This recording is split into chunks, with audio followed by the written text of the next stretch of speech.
Welcome to Samba Samba. Enjoy the video. You begin by verifying your Jvc Android TV model and current Android version so you download the correct update. Make sure the TV is plugged in or has at least 30% battery to avoid interruption.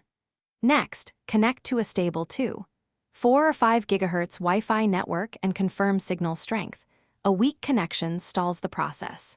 Finally, sign into your Google account and backup app data and settings so you can restore preferences after updating.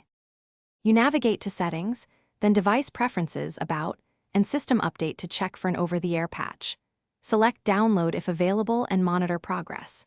If no OTA appears, visit support on another device to find a manufacturer USB update file for your exact model and transfer it to a FAT32 formatted USB drive.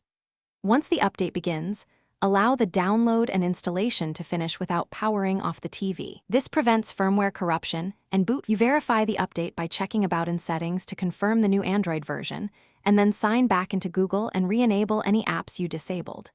If the update fails or the TV won't boot, try the USB route again with a different drive and reformat it to FAT32 or switch to a more stable Wi-Fi network.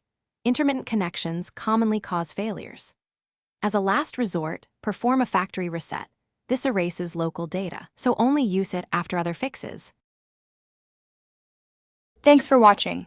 Consider subscribing if we helped you.